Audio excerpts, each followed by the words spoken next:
Bonjour et bienvenue sur Design et Collectivité. C'est le média, la plateforme de formation et la chaîne YouTube qui vous accompagnent pour développer sereinement votre carrière en design et en innovation sociale.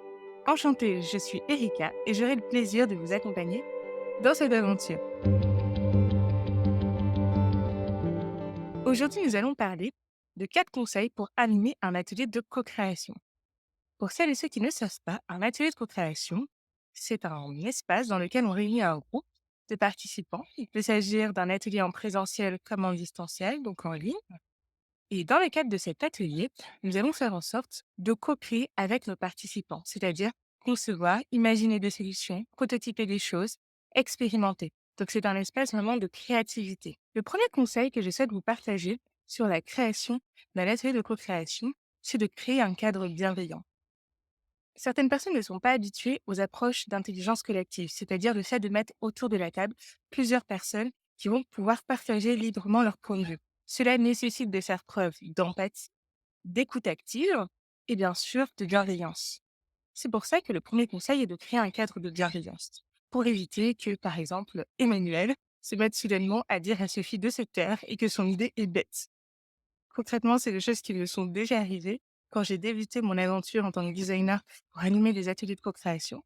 C'est vrai que j'avais oublié en fait de vraiment créer des cadres de bienveillance et clairement on s'en mord les doigts. Quand on entend cadre de bienveillance, on va penser spontanément à créer les règles d'or d'un atelier. Ce sont un ensemble de règles qui vous permettent de garantir que les personnes vont s'équiper, faire preuve d'empathie les uns avec les autres et d'éviter par exemple un directeur qui va monopoliser la parole vis-à-vis de ses employés par exemple. Vous voyez, c'est des petites choses qui vont faire toute une différence et qui permettent de poser un cadre clair et serein pour la suite de votre atelier. Donc pour cela, je vous invite vraiment à le faire au démarrage de l'atelier. C'est beaucoup plus simple et beaucoup plus efficace. Vous pouvez également le co-construire avec vos participants. Donc cela, c'est très simple. Il vous suffit de remplacer votre brise-glace ou votre icebreaker, donc votre temps de mise en énergie qui va stimuler la créativité des participants, faciliter leur prise de parole, par ce temps dans lequel vous allez co-construire et demander à chacun d'ajouter un élément qui est clé pour lui dans le fait de participer à un atelier sous la forme d'intelligence collective. C'est-à-dire que l'intelligence collective, c'est vraiment une approche qui vise à faire en sorte que tout le monde puisse s'échanger, partager vraiment de façon bienveillante. Il est donc important d'expliquer comment ça fonctionne, vu que les choses ne tournent pas de source et que la plupart des personnes sont dans des cadres qui sont très hiérarchiques, dans lesquels tout le monde n'a pas le droit de s'exprimer comme il veut. Un autre élément important du cadre de bienveillance, c'est d'utiliser un lieu convivial. Votre atelier, aussi beau qu'il puisse être et magnifique, va être totalement loupé dans un cadre qui n'est pas adapté. Imaginez que vous avez prévu une salle dans laquelle vous pouvez mettre les participants en plein air, c'est-à-dire qu'ils sont tous réunis dans un même espace, par exemple debout. Et là, vous rentrez dans une salle où les tables sont figées, limite clouées au sol, très lourd à déplacer. Il n'y a aucune place pour se lever. Là, tout de suite, ça va changer votre dynamique d'atelier. Vous n'allez pas pouvoir utiliser le mouvement pour vous permettre de co-créer, de co-construire des choses. Identifiez en amont le lieu idéal pour votre atelier et aussi de le visiter et de venir le préparer avant l'atelier. Ensemble, pensez une animation ludique avec des temps où les personnes vont pouvoir sourire, s'exprimer aussi librement. C'est aussi très important. Bien sûr, pensez à votre sourire.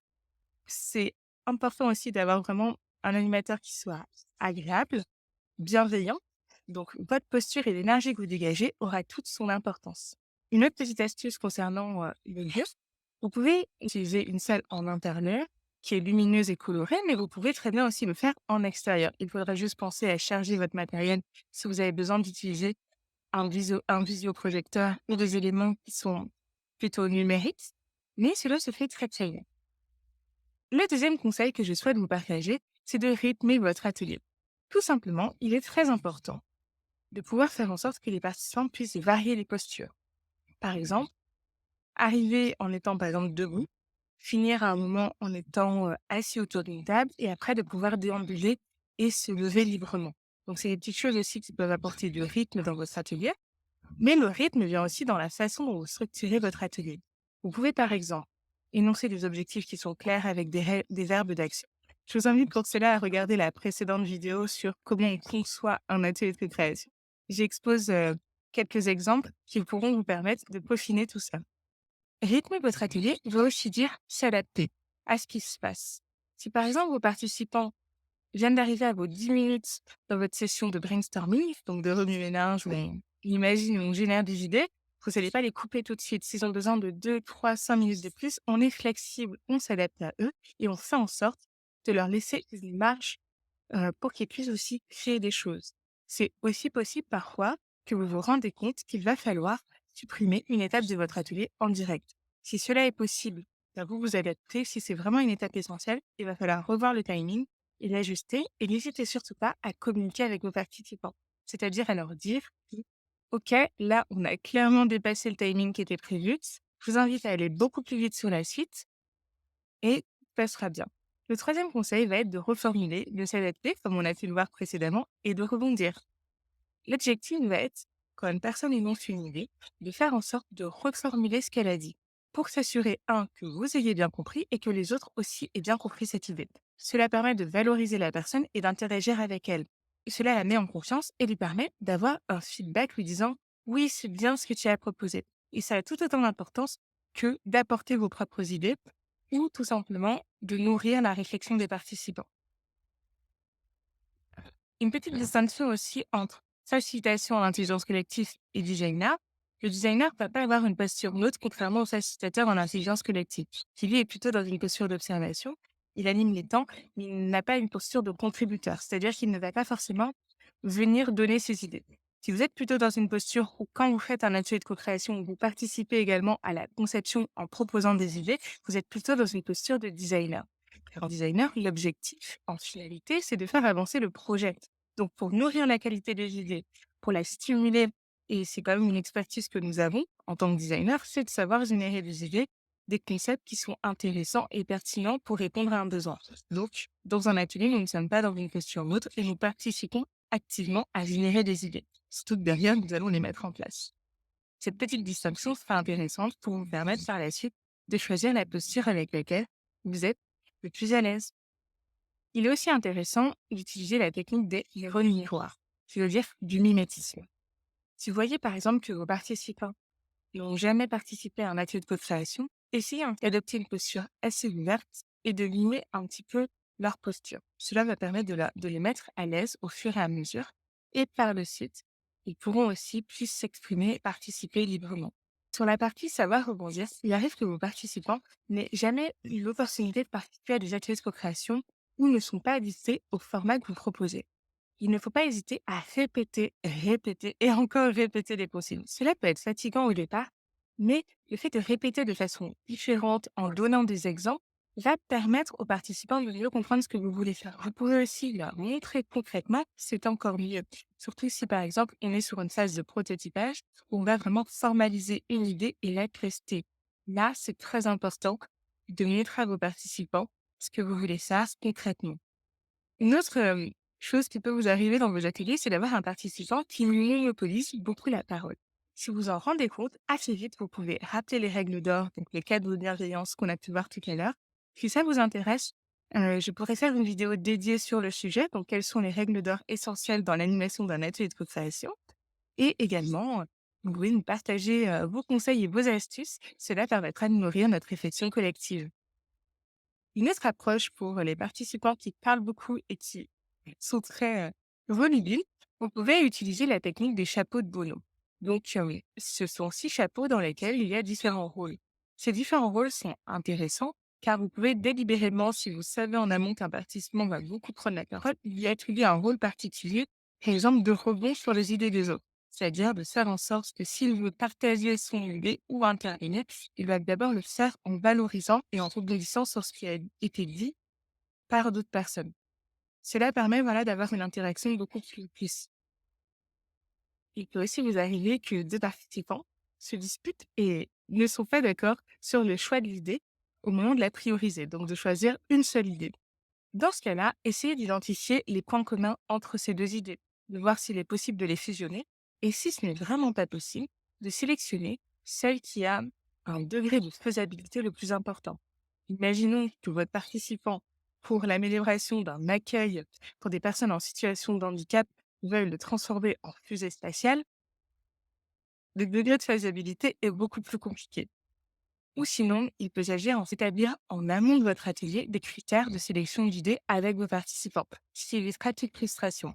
Vous pouvez également utiliser le système des gommettes, qui vous permet à chaque participant de mettre une gommette ou plusieurs sur l'idée qui lui convient le mieux et qu'il souhaite voir établir. Le quatrième conseil que j'essaie de vous partager, c'est de collecter, documenter et capitaliser votre atelier. C'est une approche que j'adore faire, c'est-à-dire prendre des photos concrètement de ce qui se passe.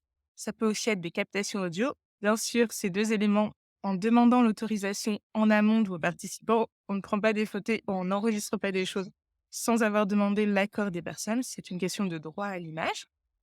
Cela vous permettra de nourrir vos livrables. Donc, ce sont vraiment les supports qui permettent de synthétiser un temps d'atelier, par exemple, une réunion ou tout simplement un projet ou une méthode employée. C'est vraiment un document très important dans une étape de design. Il y en a plusieurs tout au long, donc on parle aussi de livrables intermédiaires et de livrables final dans le cadre d'un projet. On arrive à la fin d'une prestation. Je pourrais vous faire également une vidéo plus détaillée sur le sujet. J'ai vraiment une passion et développé une approche particulière dans la conception de livrables narratifs qui utilise une approche dite transmédia, c'est-à-dire en utilisant différents supports et en permettant d'avoir une résonance entre vos livrables papier, vos livrables qui sont conçus d'un point de vue physique, donc les objets qui sont produits tout au long du projet, et également les livrables numériques. Il est aussi intéressant pour la partie capitalisation de filmer parfois vos participants lorsqu'ils expliquent eux-mêmes l'idée. Parce que cela vous permettra de garder le sens de l'idée de départ sans la transformer involontairement, puisqu'on a tous des biais et des façons de transformer une idée qui peut la transformer. Vous pouvez du coup filmer les restitutions. Cela vous permettra aussi de valoriser ces temps d'échange et de faire un montage de restitution du projet. Il est important aussi d'intégrer dans vos livrables les questionnements. Et de l'oublier enfin régulièrement, mais toutes les petites questions que vous posez aux participants ont tout autant de valeur que la solution et les idées imaginées. Ces questions-là vont venir nourrir le projet par la suite. Vous pouvez également intégrer au sein de vos livrables des citations, des verbatim et un feedback de vos participants à l'issue de vos ateliers. Cela va permettre d'établir des préconisations, donc des éléments qui vont guider la suite de la mise en place du projet. En tout cas, je vous remercie beaucoup d'avoir écouté cette vidéo. Si vous souhaitez soutenir la chaîne, vous pouvez vous abonner, liker et commenter cette vidéo.